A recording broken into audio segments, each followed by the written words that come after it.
көтерердің болса, ұлтпабый сар заман туды. Бұл ұлы дала, ықылым заманнан бастап, ата-бабаларымыздың туған топырағы. Арғысы түрік қаған ата, бергісі алтын орданы көтерген сол бабаларымыз. Абыз, көкейді бойды айттым. Ел болам деу үшін үш шарт туды.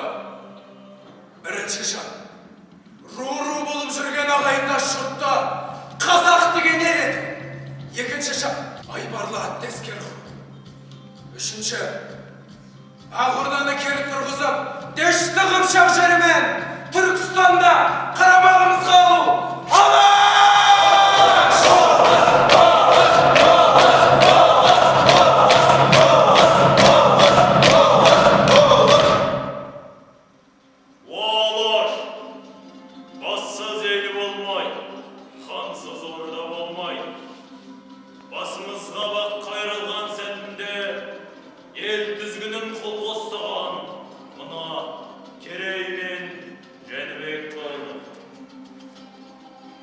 Алтын денем қалықса да, ардақты елім солмасын.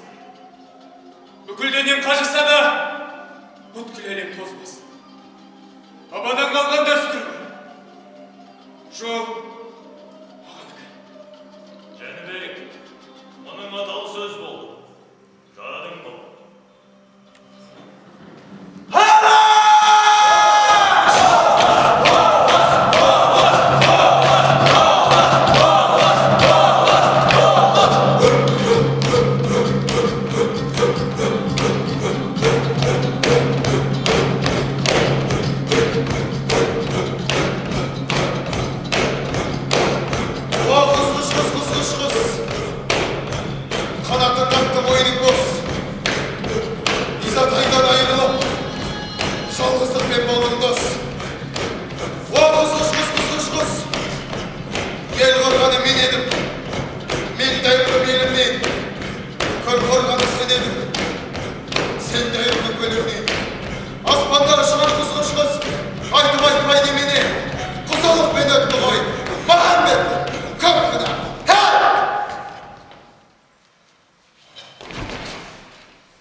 Қайырлы күн ардақты ағайын.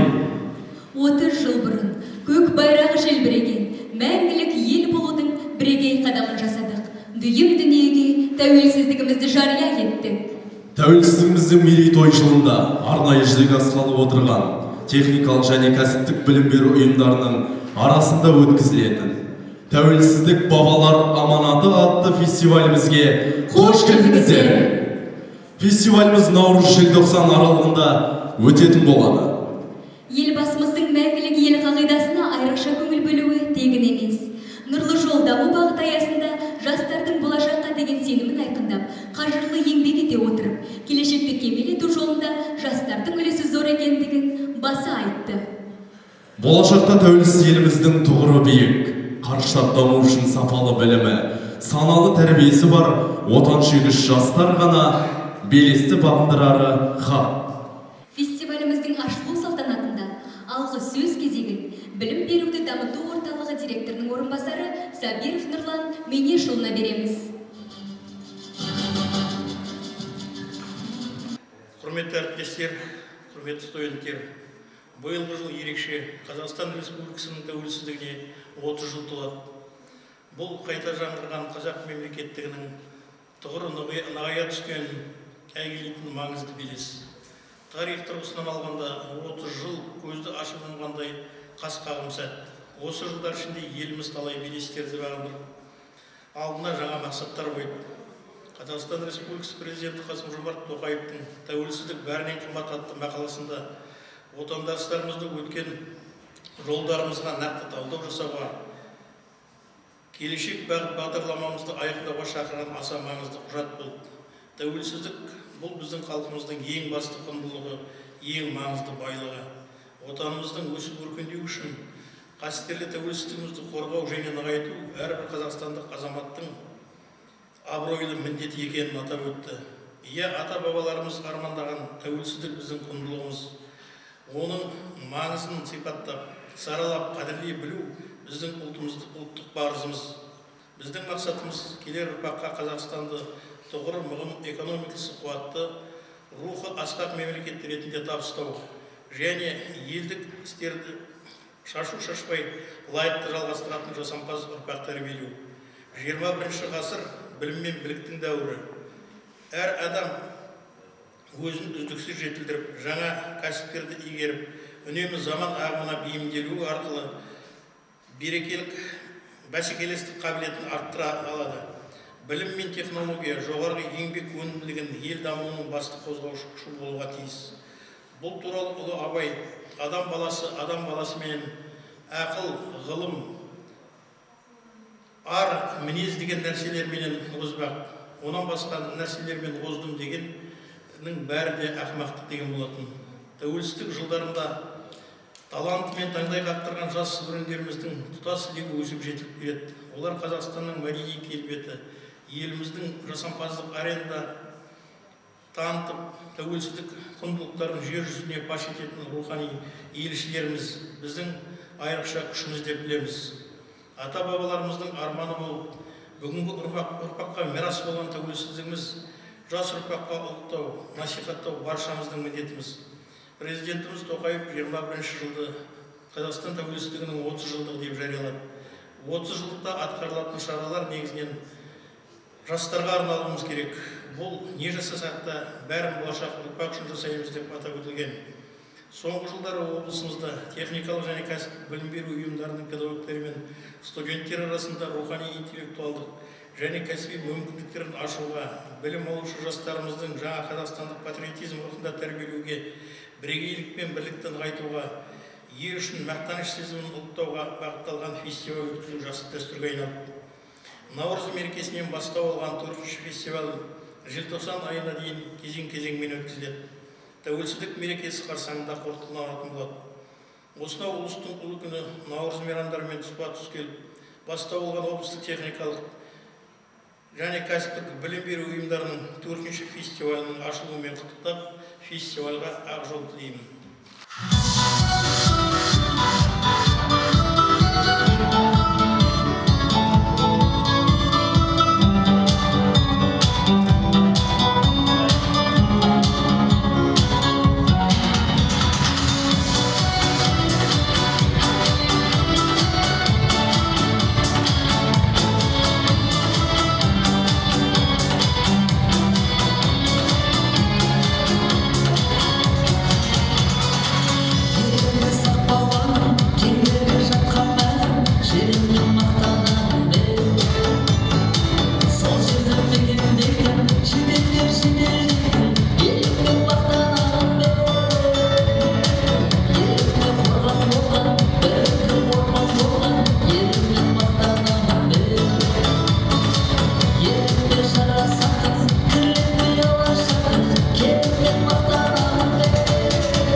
фестивальді ұйымдастыру және өткізу тәртібімен таныстыра өтейік. Фестивальді өткізу үшін ұйымдастыру комитеті құрылып, қазылар алқасы сайланады. Оның құрамына Батыс Қазақстан облысы білім басқармасы оқу орындарының қызметкерлері кіреді. Фестивальға облыстық, техникалық және кәсіптік білім беру ұйымдары қатысады. Қазылар алқасы фестивальға төрелік жасайды. Жеңімпаздар мен жүлдегерлерді анықтап, ұйымдастыру комитетіне тізімін ұсынады.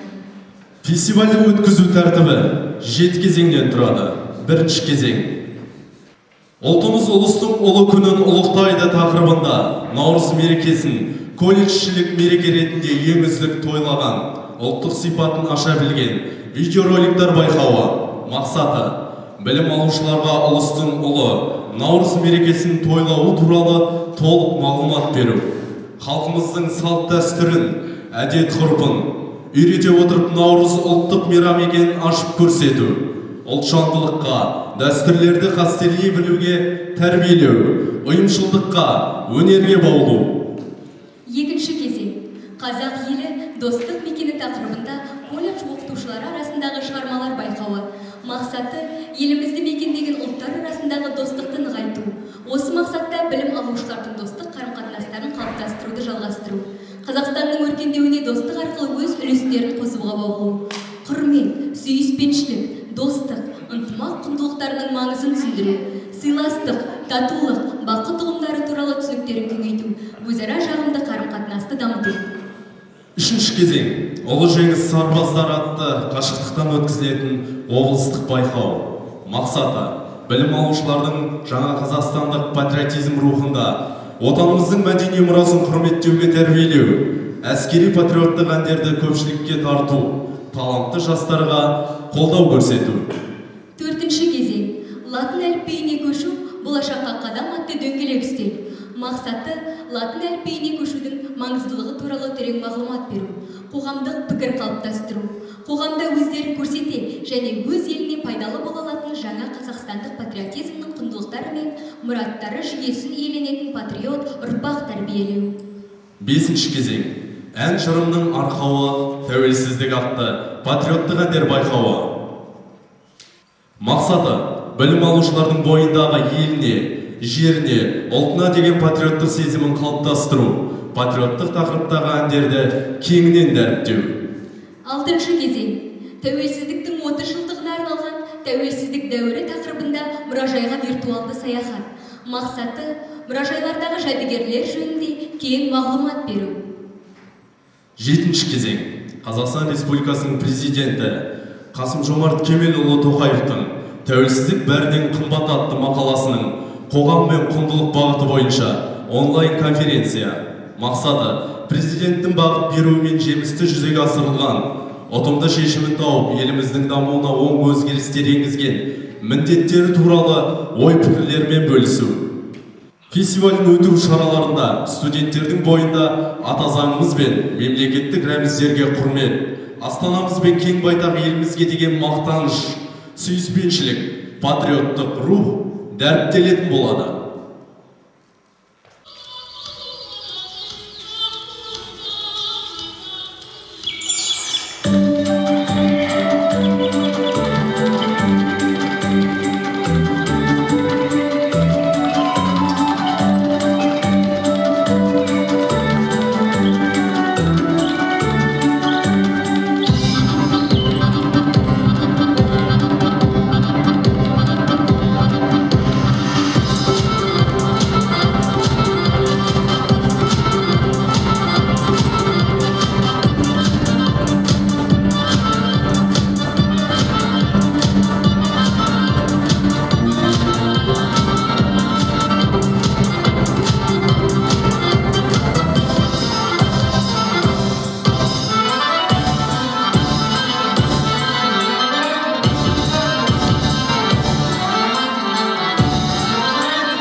білімді ұрпақ қолында деп айтқан сөзі бізді жарқын болашаққа апарар жолды меңзеп тұрғандай.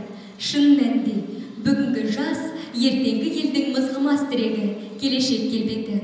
Сол себепті олардың білімді, бәсекеге қабілетті, жан жақты болуы ел дамуындағы аса маңызды фактор болып табылатыны анық. Болашақтықтармен болашаққа бірге қадам жасайық. Болашаққа апарар жолымыз баянды болсын.